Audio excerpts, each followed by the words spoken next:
Улаан тэнгисийн мандлаас 1.6 км орчмын гүнд нэгэн гайхамшигтай зүйл оршин буй. Дэлхий дээрх амьдралын үүсэл цаашлаад магадгүй дэлхийгээс гаднах амьдралын талаарх бидний мэдлэгийн хүрээг томоор тэлэхээр тайлбарлагдшгүй үзэгдэл нуугдан буй.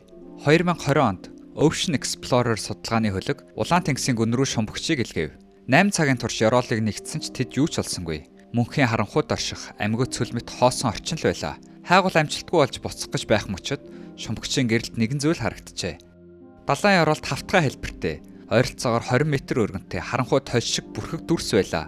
Анхааралтай харуул дээр нь өтгөн ман тогтсон мэт харагдана. Ойртож очих тусам тэдний харж буй зүйл огт байх боломжгүй ертөнцийн хуулийг зөрчсөн мэт санагджээ. Тэр аврах толны гадаргуу нь шилж биш, чулууч биш, эсч биш, харин тогтоол ус байлаа. Тэгвэл яаж ийм зүйл байх боломжтой вэ? Усан доор тогтсон тогтоол ус байх боломжгүй. Далайн ёроолд орших, усан доорх нуур мэт зүйл, эргийг нь илс хүрээлж, удаан зөөлөн хөдөлгөөнтэй долгионууд эргэтэн мярлцсан цохиж байлаа. Энэ бол өөр маягийн оршин тогтнодог анхдагч амьдралын хэлбэр. Дэлхий дээр ийм зүйл байх боломжтой гэж өмнө хэн ч бодож байгаагүй. Тэгвэл энэ нууцлаг усанд орох нуур хаанаас үүссэн юм бол? Энд яг юу амьдарч чадах вэ? Бидний амьдралд хэрхэн ихснэг ойлгох түлхүүр байж болох уу? Энэ нуурыг олсон анхны хүмүүс нь харин Ocean Explorer биш юм. Усанд орох нууруудын талаар хамгийн эртний тэмдэглэл нь 1964 оны 3 сарын 1-нд байдаг. Энэ нэгэн шинжлэх ухааны сэтгүүлийн гүн дэх ердөө хуудасны 4-1 дээр бичигдсэн жижигхэн нийтлэл байв. Тэр нийтлэлийн зохиолч нь Хенри Шарнок хэмээх дараахан англи далай судлаач байсан бөгөөд тэрээр Улаан тэнгисийн доор 2 км-ийн гүнд өөрийнх нь нэрлснээр хэвийн бус ёроолын усыг илрүүлсэн гэж бичжээ. Тэнд юу болохыг, яагаад оршин байдгийг огт мэдээгүй. Гагцгүй энэ тэнд байсан. Мөн дэлхий дээр байх ёсгүй зүйл гэдгийг л ойлгож байв. Тэр ус хаанаас үүссэн талаар зөвхөн таамаглаж чадсан ч нэг сонирхолтой нарийн ширийн зүйлийг анзаарсан юм. Тэр ус үнэхээр хит давсархаг байв. Энгийн далайн уснаас маш илүү их давстай. Энэ жижиг мэт ажиглалт нь хачирхалтай тогтцоодыг үндэ юу болохыг нь олж мэдэх анхны сэжүүрийг бидэнд өгч чадсан. Усан давс их уусах тусам нягтан нэмэгддэг. Тийм ч учраас та далайд дээш харан хэвтвэл хөвч чаддаг атлаа усан сан тийм амархан хөвдөггүй. Далайн ус давсахтэй тул илүү нягт. Харин хүний бие харьцангуй нягт багтай байдаг учраас усны мандал руу хөвч гарч ирдэг. Усанд орох нуур яг үнтэй адил. Асар их давс агуулсан тэр ус нь эргэн тойрны далайн уснаас хавьгүй өндөр нягттай тул далайн ёроолын хамгийн доод хэсэгт байгалийн хотгор хонхруудад хоримтлагдан тогтдог. Хэрвээ ус маш их давсархаг, их нягттай үед шумбагч онгоц хүртэл усны мандал руу гарахтаа өсөрч буй мэт шидэгдэн гарч ирдэг. Онлын хувьд та тэнд амьсгалж чаддаг, мөн асар их даралтыг тэсвэрлж чаддаг амьтан байна гэж үзвэл маш өвөрмөц бүтцтэй байх ёстой. Эрдэмтэд ийм усанд орох нууруудыг давсны уусмалтай цөөрөн буюу brine pool гэж нэрлэдэг. Эдгээр нуртаараа 20 км хүртэл сунан тогтож, сүрлэг нуурууд, мөн гол мөрөн бүхий усанд орох хүрхрээнүүдийг ч хүртэл үүсгдэг. Гэтэ бүр сонирхолтой нь тэд хэдэн зуун метрийн гүнд хүрч чаддаг явдал юм. Тэгэхээр нэг асуулт гарч ирнэ. Энэ давсны усмал яагаад зүгээр л тархаж эргэн тойрны далайн устай холддоггүй юм бэ? Яагаад ийм тод, ялгарх заагтай гадаргууг үүсгдэг вэ? Хэрвээ та цэвэр усанд баг зэрэг давсны усмал хийвэл тэр нь доошоо сууж, ёроол бөөгнөхгүй шүү дээ. Зүгээр л холдоод алга болно. Тэгвэл далайн ёроолд яагаад ийм зүйл болохгүй байна вэ? Үүний хариулт нь хоёр өөр байгалийн үйл явц өвөрмөц байдлаар хамтран ажилдгаас шалтгаалдаг. Эхнийх нь нэлээд төвөгтэй нэртэй давхар диффузийн конвенц. Англиар бол Double Diffusive Convection. Мөн энэ онол дээр Хенригийн ажиглалт бидэнд дахин анхны сэжүүрийг өгдөг. Түүний анзаарсан хэвийн бус ус нь зүгээр нэг юр бусын давсраг байгаа зогсохгүй, бас юр бусын дулаан байв. Тэгэхээр далайн ёроолд маш их давсагтай, маш дулаахан хэвийн бус ус оршин тогтно гэдэг маш өөрөө сонио үзэгдэл. Түүний дээд талд нь илүү сэрүүн, давс багтай ус оршдог. Тэгэхээр ёроолын усанд агуулгадах давсч тэр дулаан температуртай ус ч гэсэн дээшээ тархахыг хүснэ гэсэн үг. Онлын хувьд бол энэ хит их давсраг ус зүгээр л уусаж, далайн нийт усанд алга болох ёстой мэт санагдана. Гэтэ энд нэг чухал зүйл бий. Дулаан температур нь давснаас 100 дахин хурдан тархдаг. Тэгэхээр байгалийн жамаар дулаанаа эхэлж дээш нь аралдана. Үүний үр дүнд нуурын гадаргуугийн дээрх ус ердийнхөөсөө илүү дулаан болно. Харин нөгөө талд нуурын гадаргуугийн ус харьцангуй сэрүүн болж доошлно. Ингэснээр нуурын дээд давхраг дээр гарч алга болохоос илүүтэй харин ч доошоо нуурын гүн рүү шилжих хандлагатай болдог. Үүний зэрэгцээ дээрх далайн ус нуурлуу доош орохын оронд дээш хөндөрийн холдохыг ирэмэлсэн. Ийхүү явагддаг. Давхар диффузийн конвекц нь давсны уусмал ба энгийн далайн усны хооронд тэр хурц тод заагийг бий болгож улмаар усанд орох нуурыг сонио үзэгдлийг үүсгэдэг. Гэхдээ бас болоогүй. Давсны ус бол баянгийн усны хооронд тодорхой зааг байсан ч гэсэн давс тэр заагийг даван нэвчжил байдаг буюу баг багаар эргэн тойрны усан давсыг шингээж байх ёстой. Өөрөөр хэлбэл нуур нь ягтаа алдан дээд талын ус руугаа байнга давсны усамлаа алдаж байна гэсэн үг. Тэгвэл онлын хувьд бол энэ нуур цаг хугацааны явцад чулуурхаг эрэг дээрх жижиг усан сан ууршин алга болдог шиг аажмар үгүй болох ёстой. Гэтэл огт тэхгүй байсаар байна. Тэгэхээр энд хоёр дахь байгалийн үйл явц гарч ирнэ. Учир нь усанд орох нуурууд бол зүгээр нэг давстай усны шалбааг биш. Тэд байнга хөдөлгөөн өөрчлөлтийн дунд оршдог. Давсны ус мал дээд талын ус руу тасралтгүй алдагдаж байхдаа зэрэгцэн доороосоо мөн адил тасралтгүй нөхөгдөж байдаг. Нуур оршин тогтнодог цорын гол шалтгаан нь түүнийг багасгахыг оролддог нэгэн үйл явц. Харин томруулахыг хичээдэг нөгөө үйл явц хоорондын маш нарийн тэнцвэр юм. Тэгвэл энэ нөхөгдөж буй ус хаанаас ирдэг вэ? Дэлхийн гүнээс тасралтгүй гарч ирж бөөмөд санагдах энэ дулаан, давсраг усны их усүр нь яг юу вэ? Та магадгүй тектоник хавтангуудын тухай сонсож байсан бах. Гэхдээ энэ асуултад хариулахын тулд бид давсны тектоникийг ойлгох хэрэгтэй. Эрдэмтэд олон 10 жилийн турш үн толгоогоо гачлгсан ч эцэст нь хариултаа аажмаар олсон юм. Дэлхийд даяар давсны уусамлтай цөөрмөд ердөө 3 газарт л илэрсэн байдаг. Эдгээр 3 газар бүгд нэг ижил нийтлэг шинжтэй. Ийм цөөрмөд үүсэх боломжийг олгодог нэлээд тачралтай геологийн онцлог юм. Эхний газар бол мэдээж хэрэг Улаан тэнгис. Нөгөө хоёр нь Мексикийн булан болон газар дундын тэнгис. Тэгэхээр тэдний хооронд нь холбож буй суур шинж нь юу вэ? Асар том долоо биш гэдэг нь үү? Эсвэл хэсэгчилсэн хаалттай усан биетүүд гэдэг нь үү? Энэ бол хариултын нэг хэсэг. Гэхдээ гол түлхүүр нь өөр. Тэд түүхийн тодорхой нэг үед эдгээр 3 усан биет далаагаас бүрэн таслагдсан байв. Юурийн галвын үед Мексикийн болон Атлантын далаагаас нарийн зурс газраар тусгаарлагдсан байсан. Харин 100 сая гаруй жилийн дараа газрын дундад тэнгисч муу адил хаагдсан юм. Тэр үед Улаан тэнгисч бас энтхийн далайн устай холбогдохоо болсон байв. Эдгээр тэнгисүүд далаагаас таслагдах үедээ үндсэндээ аврах том сав газрууд болж хувирсан. Шинэ ус урсан орж ирэхээ болохоор дотор нь үлдсэн ус цаг хугацааны явцад ууршиж нэгэн ер бусын зүйлийг үлдээсэн. Тэр нь зузаан давсны үлдэгдэл байв. Дараагийн хэдэн сая жилийн турш энэ давсны үе давхарг нь тунцсны давхаргуудаар дарагдаж улам гүн рүүгээ шахтан орсон.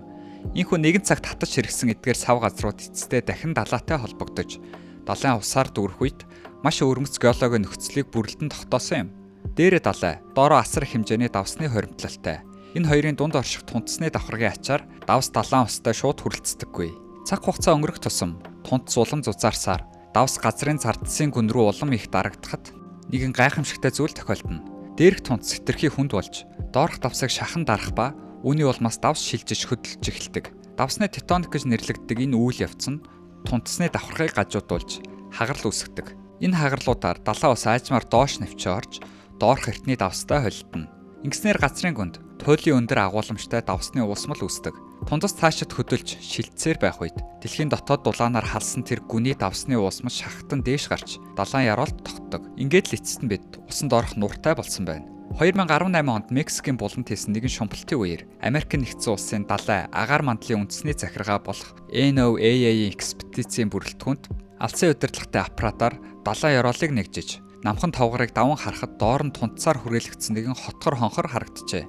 За одоо энийг NOAA гэд нэрлээд явчээ. Тэр аппарат бидний давсны уусамлын хүрхрээ буюу Брайан Фолттой холбон төсөөлдөг гүн хөх хөнгийн усаар дүүрсэн жижиг цөөрмийг олж харжээ. Үүнийг тойрон үхсэн хясаанууд оршуулгын газар мэт дүр зур харагдана. Гялтсан цагаан хальснууд дун хясааны үлдэгдлүүд хэвтэж байв. Гэвч камер цөөрмөс дэш холдож харуулах үед илүү сүрдэм нэгэн зүйлийг буулгасан юм. NOAA-гийн тодорхойлсноор давстай усан сангийн дээрх хүрэн өнгийн налууд байрлах урт цэнхэр саарл өнгөтэй харт холбоотой тунцсан судлууд байжээ. Тэр тунцсны мөрийг дээш нь даган харахад давсны усмал дээрээс доошоо урсан налуугаар бууж доорх цөрмүүд рүү цутгаж буй нэлт байв. Өөрөөр хэлбэл тэд усанд орох давсны усмлын хүрхрээг олсон гэсэн үг. Энэ хүрхрээ юурийн галвын үед ойролцоогоор 100 сая гаруй жилийн өмнө үүсэж эхэлсэн байх магадaltaй. Түүнээс хойш энэ бүтэц далайн ёроол руу чиглэн бус харин эсэргээрээ дээшээ тэлж диапр гэж нэрлэгддэг баг нь нуруу хэлбэрийн бүтэцүүдийг бий болгожээ. Өмнө хэлсэнчлэн маш өндөр нягттай өтгөрсөн давсны уусмал нь жирийн далайн уснаас хавьгүй хүнд тул далайн ёроолоор урсаж чадна. Харин диапрууд нь сууган мэт үүрэг гүйцэтгэж давсны уусмлыг нам доор хэсэг рүү чиглүүлэн улмаар энэ хүрхрээг үүсгэдэг. Гэтэ ийм орчинд үнэхээр амьд үлдэж чадах амтан байдаг гэж юу? Хясаалаа үг нь тодорхой болсон. Эхний таамгаар бол тентх нөхцөл байдал амьдрал тохиромжтой мэт огт харагдахгүй. Эрдэмтэд эрэг орчмын загас, хавч, омаар, могоо зэрэг амьтсны сэг зэмээр дүүрэн байхыг олж харжээ. Тэдний мэдээгүй нэг зүйл нь эдгээр сэг зэмийн зарим нь хэдэн 10 жилийн турш тэнд хэвтэж, хэд давсархаг усанд хадгалагдан, усанд орох амьтдын муумжуулсан булш мэт болсон байв. Загас, могоо зэрэг амьтад Ховрхон тааралддаг далайн гүний ёроолоор өнгөрөхдөө ихэвчлэн тэр давсархаг уснаас зайлсхийдэг. Харин гадаргын доогоор санамсаргүй орж ирэх үед тэд баг хизээч эргэж гарч ирдэггүй. Давсан нуурын гадаргын ойролцоо шумбаснаас хэдхэн секундын дотор тэд хүчтэй таталт өгч агшилтанд ордог байж. Загснууд хяналтгүйгээр татуулзаж могой загснууд биеэ зангилаа мэт ороон мушгиралдаг. Энэ хорт цочрол нь давсны туйлын өндөр агуулмжаас үүдэлтэй бөгөөд давсан нуурын хит гүн рүү ойртсон ямар ч амтныг ийм хувь заяа хүлээдэг. Нэгэнт ийм байдалд орсон хойно тэдний цорын ганц найдвар нь дээшээс сэлэх эсвэл хөвж энгийн далайн ус руугаа эргэн орох явдал юм. Гэвч ихэнх нь тэгж чаддаггүй. Давсны агуулмж хит өндөр учраас усанд орох нурууд аноксик буюу хүчил төрөгчгүй байдаг. Өөрөөр хэлбэл бидний мэдих амьдралын хэлбэрийн шаардлагатай хүчил төрөгч энд огт байхгүй. Үүгээр зогсохгүй. Энэ давсархаг хүчил төрөгчгүй ус нь хорт метанаар дүүрэн байдаг. Тэгэхээр энэ газар бол үнэхээр амьдрах боломжгүй газар юм. Газрын гадаргаас хэдэн километрийн гүнд оршиж, үхлийн аюултай хорт халуун ваал гэсэн үг. Хүчил төрөгчгүй, гэрэлчгүй, далайн ёроолын мөнхийн харанхуйд оршино. Харин шинэ нээлтээр энд амьдрал байгааг баталж чадсан. Дэлхийд дээрх хамгийн ширүүн, тэсвэрлэгэн аргагүй мэт орчинд тогтнодог гайхамшигт амьтдын бүхэл бүтэн бүлэг энд амьдарч байна. Гялалцсан ногоон онгийн аврах хорхойнууд хэдэн зуун метрийн турш бүх чиглэлд сунуу ургаж 100 гаруй жил нассан аврах дуун хясаанууд нуурын эрэг дагуу шахацалдан байрлана. Энэ дуун хясааны эрэг нь сам хорхой, эмгэн хүмүүс, хачин богино битээ омаарууд, медуз мэт хавчнуудаар дүүрэн харагдана. Бүр том анчид болох загас 8 альж, хурц шүттэй могой загас хүртэл энд ирж хоол ундаа хайдаг байна. Гэхдээ хамгийн хачирхалтай нь hagfish. Эдгээр салслаг могой загас хэлбэртэй амьтад усны заг дээр нуугдан олзоо давсны усам руу орж ирэхийг нь хүлээдэг. Хорт цочрол эхлэх мөчөд hagfish агшин зуур дайрч олзоо шүүрэн авч хооллдог. Hagfish бол маш эртний амьтан, бүр динозавруудаас ч өмнө оршиж байсан. Тэднийг ихэвчлэн амьд чулуучмал гэж нэрлэдэг бөгөөд хэдэн зуун сая жилийн өмнө дэлхий дээр гарч ирсэн анхны сэр нуруутнуудтай маш төстэй харагддаг. Гэвч саяхан эрдэмтэд тэдний талаар бүр сонирхолтой зүйлийг анзаарсан. Тэд энэ нуурын хор хөнөөл дархлаатай мэт харагддаг цорын ганц амьтан юм. Бусд нь хэдхэн секундын дотор үхэж байхад hagfish хүссэн үедээ ирж, хүссэн үедээ явж хоолоо барихын тулд нуур руу шумбуу ордог. Энэ нь бусад олон зүйлийн нэгэн адил одоо хүртэл тайлагдаагүй нууц хэвээр. Гэхдээ hagfish энд хэрхэн амжилттай амьдарч байгаагаас ч илүү гайхалтай нь бүхэл бүтэн экосистемэнд яаж оршин тогтнож байна вэ гэдэг асуулт юм. Учир нь энэ бүхэн хорт хийтэй шууд холбоотой. Тэгвэл энэ харь гаргийн мэт экосистем яаж амьд үлдэж байна вэ? Энд хүчил төрөгч огт байхгүй. Давсчлалт хит өндөр, хорт хийгээр дүүрэн, дээрээс нарны гэрэлч үгүй. Үнэндээ шумбагч аппаратын гэрэл бол далаа үүссэн цагаас хойш энд туссан анхны гэрэл юм. Ийм гүний экосистемүүдийг нээхээс өмнө эрдэмтэд бүх амьдрал нарнаас тэжээгдэг гэж үздэг байсан. Ногоон ургамлууд нарны энергийг шингээж, фотосинтезээр дамжуулан хоол болгон хувиргадаг. Дараа нь тэр ургамлыг амьтад идэж, ингэснээр хоолны сүлжээний суур бүрэлддэг. Сонирхолтой нь энэ ойлголт нарны гэрэл хүрдэггүй гүн далайд ч муу адил үйлчилдэг гэж үздэг байв. Эндэх амьдрал гадаргаас доошоо унж ирдэг, далайн цас гэж нэрлэгддэг үхсэн планктон буюу жижиг амьд биетүүд далайн ургамал болон бусад органик үлдэгдлээр амьдардаг. Эдгээрийн энерги эцсийн дүндээ бүгд нарнаас гаралтай. Гэвч судлаачид анх удаа давсны уусамлтай цөөрмүүдийн орчинд хурж ирэхэд энэ ногт өөр, цоошин зүйл гэдэг нь тодорхой болсон юм. Микроскопоор харахад эрдэмтэд тэдний хясааны дотор тал нь янгаар дүүрэн байгааг олж илрүүлсэн. Гэхдээ эдгээр нь бидний өдөр тутамд хардаг энгийн янгууд биш байв. Эдгээр нь бүхэл бүтэн экосистемийн оршин тогтнох түлхүүр болсон нэгэн онцгой чадвартай тусгай янгууд байлаа. Тэд химийн бодисыг хоолт хижээл болгон хувиргаж чаддаг. Тухайн химийн бодис нь метан бөгөөд давсны нуурууд метанаар арвин байдаг. Үүнийг хемосинтез гэж нэрлэдэг. Ногоон ургамал нарны гэрлийг фотосинтезээр хоол тэжээл болгохдогтой адил эдгээр нь янгууд дэлхийн гүнээс ориглон гарч ирэх метаныг ашиглан ижил зүйлийг хийж чаддаг. Тиймээс баг хүрсэн бүх амьтныг үхэлд хүргэх хортой шингэн үнэндээ тэдний амьд байлгадаг гол хүчин зүйл нь юм.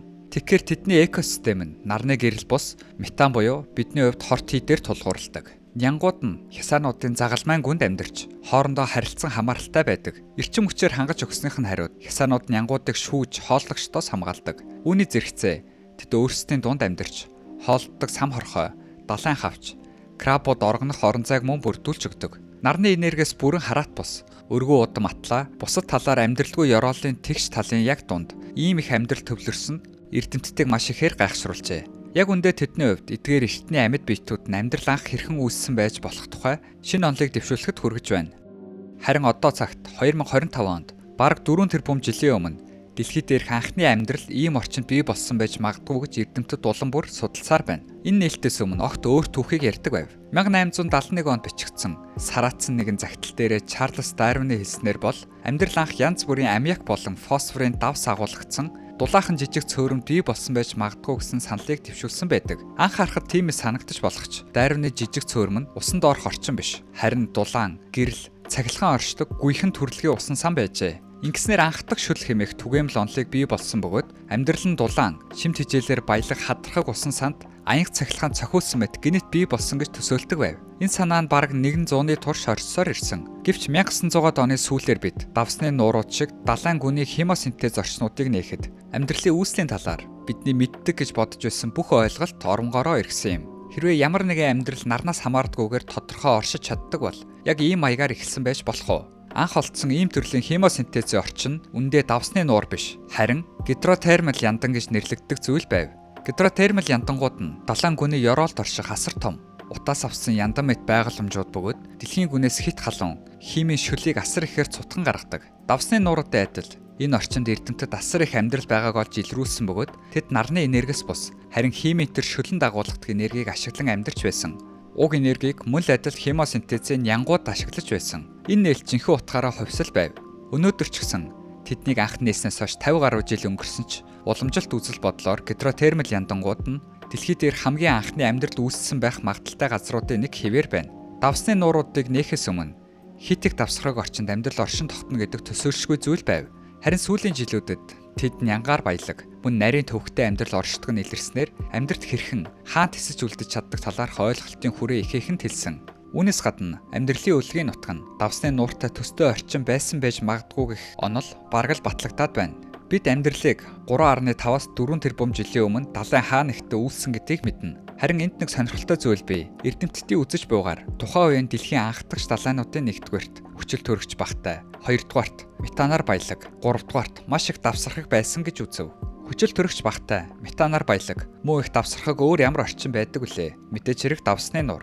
Тэгэхээр давсны нууруудын орчин амьдрал анх бий болсон яг тэр үед оршиж байсан дэлхийн эртний далайн нөхцөлтэй адилхан байгаа гэсэн үг юм. Тиймээс тэдгээрийг судалдаг эрдэмтэд давсны нууруудыг анх амьдрал үүссэн газрыг төлөөлөх бидэнд байгаа хамгийн сайн жишээ байж магадгүй гэж үзжээ. Үүнийг нэг алхам урагшлуулбал эдгээр харийн ертөнц мэт орчнууд дэлхийгээс гаднах амьдралыг судлахад биднэрт жаахан ч болтгой чиг баримжааг өгч чадах юм. Хэрв давсны нууртай төстэй орчин нарны аймгийн өөр хаан ихтэй оршиж байгаа бол тэнд ч гэсэн амьдрал байх магадaltaй гэсэн үг. Харин бидэнтэй хамгийн ойр, хамгийн боломжит хоёр гариг бол Бархас бат гаригийн дагуу Европ, мөн Санчар гаригийн дагуу Энцеладиум. Учир нь тэдний мөсөн цардсны дор асар удам, шингэн устай далайнууд оршдог гэж үздэг. Түүнээс гадна эдгээр далайнууд эртний дэлхийн далай шиг давсрах байх магадлал өндөр. Ингэснээр дэлхий дээрх амьдрал үүссэнтэй төстэй нөхцөл бүрдэж болох юм. Давсны нуур шиг далайн гүний хемосинтезийн орчнуудыг нээхээс өмнө иймэрхүү төрлийн далайнуудыг амьдрал тохиромжгүй гэж үзэж үгүйсгдэг байсан. Учир нь дээрх мөсөн давхраг нарны гэрлийг бүрэн хаадаг. Харин өмнө нь нарны гэрэл нь амьд биетүүдийг тэтгэхэд зайлшгүй хэрэгтэй гэж үздэг байсан. Харин одоо түүх огт өөрөөр бичигдэж байна. Эдгээр алс холын хоёр дагуулын тас харанхуй далайн гүнд мөсний доор давстай амьдралын баян бүрдүүд нуугдаж байх боломжтой юу? Ямар ч тач бид үүнийг мэдхийн тулд наандаж 2030 он хүртэл хүлээх хэрэгтэй болно. Тэр үед NASA-гийн тусгай зориултын Клипер сансрын хөлөг Европт хүрч амьдралыг хайх судалгаагаа эхлүүлэх юм. Мэдээч хэрэг бид энийг таамаглалын хүрээнд ярьж байгаа. Давсны нууруудын орчнуудын талаар бид хангалттай мэдлэггүй тул амьдрал яг ийм нөхцөлд үүссэн. Эсвэл Европ Энцеладын мөсний доор ийм орчин бий гэж баттайлах боломжгүй. Гэхдээ бидний мэдэх нэгэн зүйл бол эдгээр орчнууд нь амьдрал хэрхэн өөр байдлаар оршин тогтнох боломжийг биднэрт нээж өгсөн юм. Түүнээс гадна эргэлзэх зүйлгүйгээр хэлж чадах нэгэн зүйл бий. Эдгээр хачирхалтай усан доорх орчнуудын нууцыг бид цааш нь тайлах тусам гайхамшигтай нээлтүүд, шинэ боломжууд улам бүр нэмэгдэх нь гарцаагүй юм. Зайн хүрээд бидний бичлэг өндөрлж байна. Энэ хүртэл үзсэн танд маш их баярлалаа. Комент хэсэгт санал бодлоо бидэнтэй хуваалцаарай.